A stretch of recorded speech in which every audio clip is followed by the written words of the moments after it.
Ang mga dalagay pinangungunahan ni Maria Clara, kasamang kanyang 4 na kaibigan. Ang masayang si Sinyang, ang seryosong si Victoria, ang magandang si Iday, at ang mahinhin na si Neneng. Masaya silang nag-uusap, nagtatawanan, nagkukurutan, at pagkatapos ay mag-aalakhakan. Ngayong araw na ito, ang salo-salo na kanilang pinag-usapan ng kanyang iniirog na si Ibarra. Dumating na ang isang langkay na mga binata. Kabaligtaran ng grupo ni Maria Clara, ang grupo ni Ibarra ay walang imikan. Si Ibarra at ang kaibigan nito nakasama ang misteryosong piloto ng bangka. Ang binatang may matitipunong pangangatawan at anyong kapitapitagan.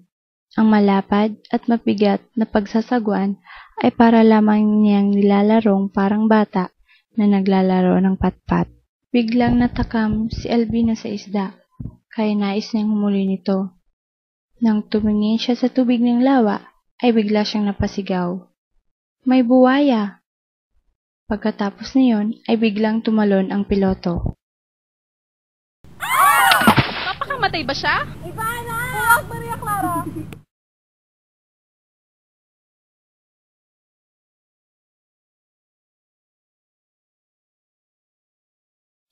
Si Elias ay itinuturing na kriminal. Kaya matapos ang salo-salo ni na Ibarra, ay umalis na siya.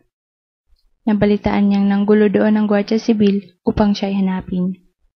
Bago lumubog ang araw ay nagtungo siya sa isang maliit at kaakit-akit na dampa sa gitna ng lawa. Matatagpuan sa loob ng dampa ang isang dalagang ang edad ay nasa pagitan ng 17 at 20 na nananahi. Wala siyang hiyas o palamuti.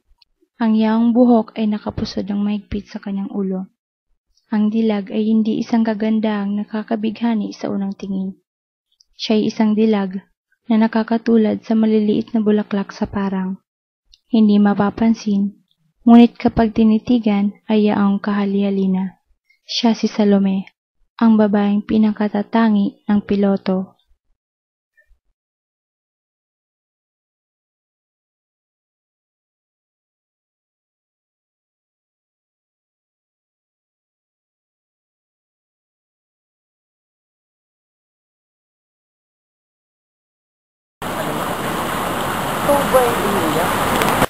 Siya nga, dahil ako'y alis na dito, sa lugar kung saan ako'y pinanganak.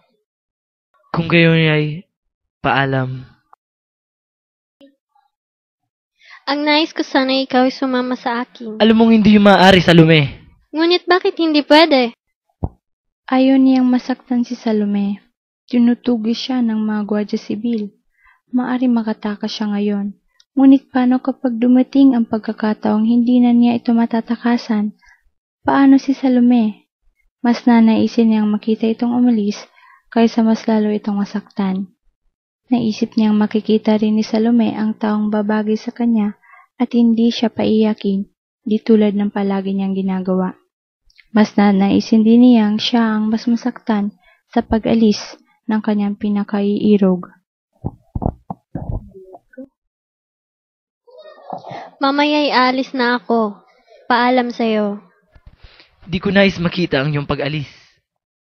Sinundan siya ng tingin ni Salome, samantalang nakaupo ito at walang kakilos-kilos at nakikinig sa yabag ng binatang unti-unti naglaho sa kakahuyan.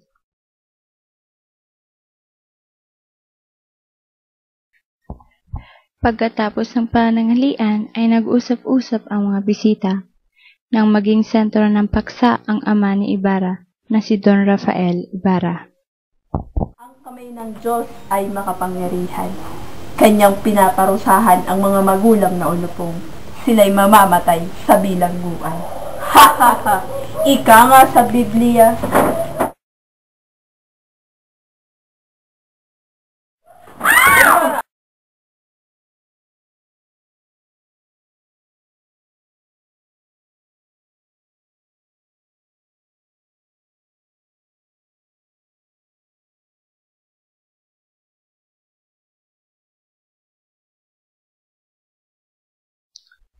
Naglalakad ang isang ginang na ubod ng kapal ang kolorete sa muka.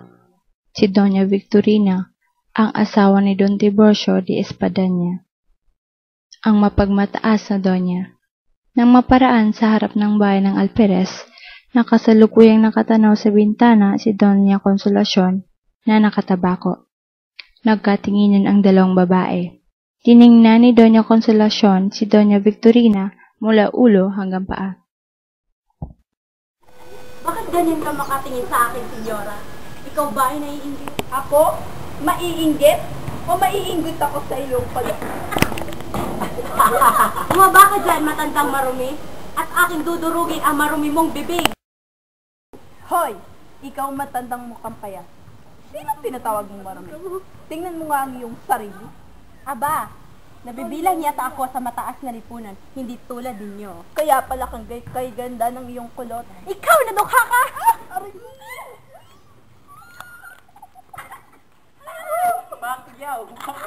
Dumating si Padre Salvi at inawat ang dalawang donya. Laking dismaya naman ng mga taong bayan.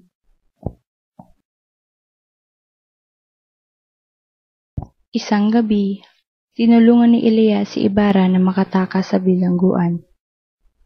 Pumunta sila sa bahay ng Kapitan Tiago. Ibarra!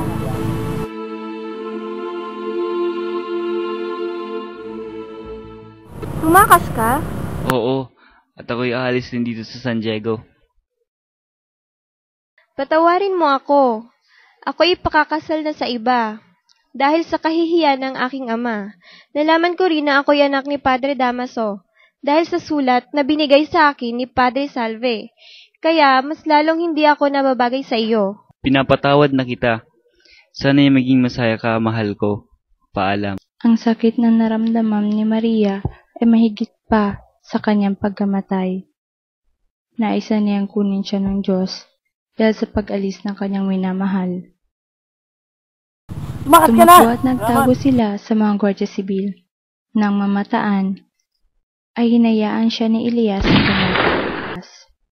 Nang makita ng mga Guardia Sibil si Elias, ay pinaputokan nila ito. Nagtamo siya ng malubhang sugat. Inakala ng mga Guardia Sibil na napatay nila ito, kaya hindi na nila hinanap si Elias sa gubat.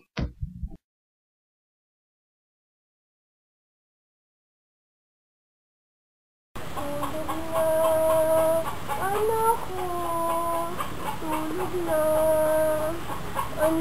Crispin, Basilio, tulog na. Anak ko. Basilio!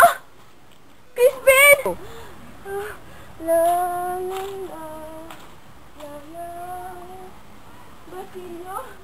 Crispin! Anak ko. Nanay! Nanay! Nanay!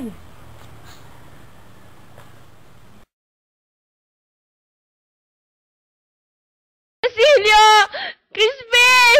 Mga anak ko! Basilio!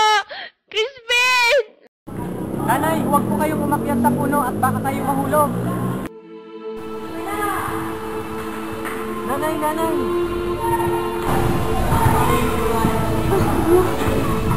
Anak ko.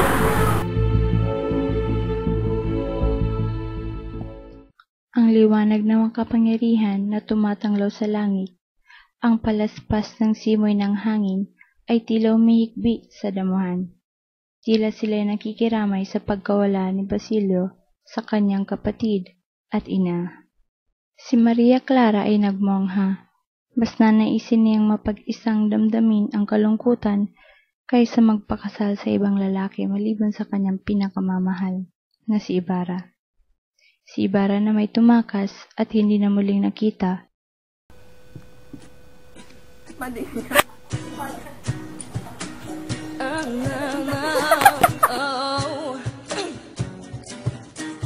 This one is for the boys with the booming system, top down AC with the coolest system. When they come up in the club, he be blazing up. Got stacks on deck like it's saving up. Any ill, he real, he might get a deal. He fuck by the side, I got a right kind of bill. He cold, he dope, he might sell dope. He was in the air, but he never fly coach. Yeah, mother, trip, sailor on the ship.